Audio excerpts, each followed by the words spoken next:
just before we get into this month's episode of This Month in UK Funfairs, with a lot more things starting to open up, and with a lot of stuff that is happening in my life, in terms of, in and out of the Fair As You For YouTube channel, and a lot of other duties and stuff that I have, and a lot of stuff that's beyond my control, I no longer have the time to do voiceovers for This Month in UK Funfairs, so instead, this voice...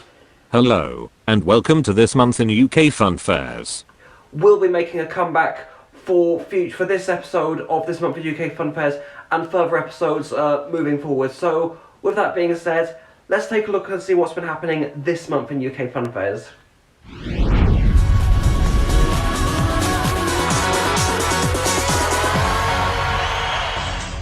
Right, hello and welcome to the June 2021 instalment of This Month in UK Funfairs. So, even though, COVID restrictions couldn't be brought to an end, sadly, and with it being June 19th, I'm not quite optimistic about COVID restrictions being relaxed by then. But let's just see where the hell things go from here. And, so without further ado, let's just dive straight into this, because I don't really have a lot of time on my hands. Let's just first of all start off with the events. The first of the month saw the start of Thunderworld in Bristol at a new location, Hengrove Park. The event also saw the debut of Darren Matthews Jr.'s Giant Wheel from Technical Park. The ride was originally owned by an unnamed owner in Italy and was purchased by Darren back in February. Planning for Hyde Park Winter Wonderland was recently submitted and is pending permission. The map remains almost unchanged from 2019, but rides such as Dr. Archibald, Demonium, Top Scan and Santa's Twister aren't on the map, but Heidi the Coaster is due to attend Witches Schneider's Revet and Spinning Mouse version 2. Neathport Talbot Council have announced that Neath Fair held in September has been cancelled over concerns of the pandemic. A petition was recently set up on Change.org to turn the decision around, but we are not expecting an outcome of this, as let's be honest, it's a Change.org. Have they ever changed anything? Two brand new rides we previously reported made their debut in Inverness earlier this month. The first being Reacher Hisco's self-built Starfighter and Irving Stringfellow's brand new Twister from PWS. A third attraction did make its debut here, but we will talk more about that for new rides. The organizers of Northampton Town Festival have announced date changes for the 2021 event. It was scheduled to take place from the 2nd to the 4th of July due to COVID concerns. The new dates are announced as the 6th to the 8th of August. The new dates are however subject to change. The dates for Hull Fair have been confirmed for 2021. The fair, which is one of the largest in Europe, made the announcement on their Facebook page after Hull City Council opened up applications for ride operators and street vendors. Nottingham's Goose Fair is expected to go ahead this year after being cancelled in 2020 due to the pandemic. The annual spectacular at Forest Recreation Ground is planned to take place from Wednesday the 6th of October to Sunday the 10th of October. Application forms have gone out to all the operators of rides, side stalls and food stands expected to attend the travelling fair. Simons announced that their fair in Wrexham has been cancelled due to a spike in COVID cases at schools in the town. The decision was made by environmental health officers of the Wrexham Council. Next up, on some news regarding new rides that are coming to the UK scene. Some more updates have been released on Reed's new ride called Void. Here we have a sneak peek of the Backflash, which has been decorated by Mark Abbott of Colour Banners. And here we have the centerpiece of the ride, which definitely shows something fresh, new and exciting. The ride is due to leave the factory and we cannot wait to see the end result.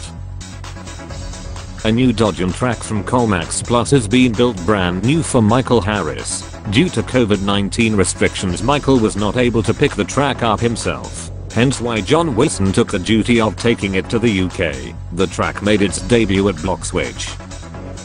Irving Stringfellow debuted his brand new funhouse called Ice Palace at Inverness. The attraction was built by George Rowland Tucker in May but didn't make its debut until this month. A house break dance has been spotted in Mellor's yard. The ride, which was snapped by Tom Wright, has been built up in the yard, but we do not have official confirmation on whether or not this ride is owned by James Mellors. It has also not been confirmed if the ride will open up anywhere in the UK. A new Waltzer is being built by Fair Trade Services, but this one has a pay box on the outside of the ride rather than on the inside. Nothing has been said or shown on what could be going in the middle, but we are looking forward to seeing where they go with this. And finally, let's have a look at some ride changes on the UK scene. Nathan Stokes has sold his Weaverton Matterhorn named Music Explosion recently. The ride first opened under the new Unursa Hippat in Venice. In a previous episode of this month in UK Funfairs, we reported that Sean Rogers had sold his Stargate ARM twin spin to a buyer who wished to remain anonymous. Well, circumstances have changed and the ride is no longer due to fall under new ownership. Therefore it will remain in the possession and ownership of Sean. Byron McIndoes has sold his Wacky Worm roller coaster to Paul Grubb. At the moment we do not have any news on when and where the ride will make its debut under the new ownership.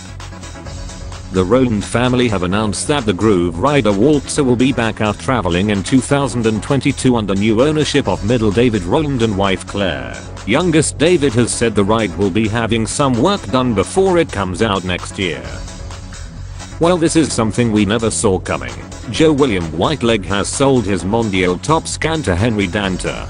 This was the first ever Top Scan to be built and will be a permanent addition to Barry Island Pleasure Park.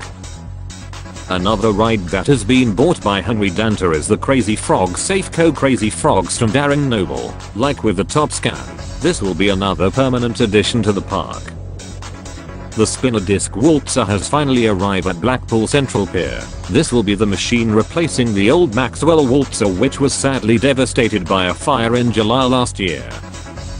It has been revealed that Ryan Crow has purchased the Fantasy Mouse Reversion spinning coaster from the Mellows Group.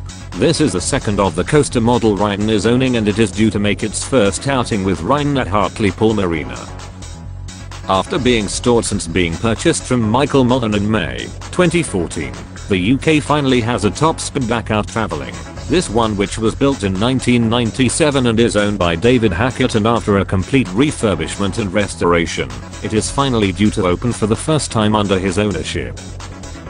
Jason Main has sold his freak-out style ride made by Luna Park FS to Gary Whittle. It recently made an appearance on Bassett's Close of Wellingborough in Northamptonshire, which is said to be Gary's first place out with the new ride. And with that, back to the studio. So that's it for this month in UK Funfairs. This is kind of a rushed one because of the limited time frame I have. I'm actually recording this on the night before this goes out, so I have got quite a bit of editing to do, so I'm trying to get as much as quick as I can because I didn't want this to be uploaded later on in July, because I kind of thought it would be a little bit late. But let's just have a look and see what happens in July. Will we get our freedom? Which I know I sound like one of those people, but I'm not. I just really want things to go well, and I really want restrictions relaxed for July 19th because of so much stuff that I'm missing in and out of Funfairs, really. But yeah, I'm just going to leave it right there. So thank you for watching and see you later.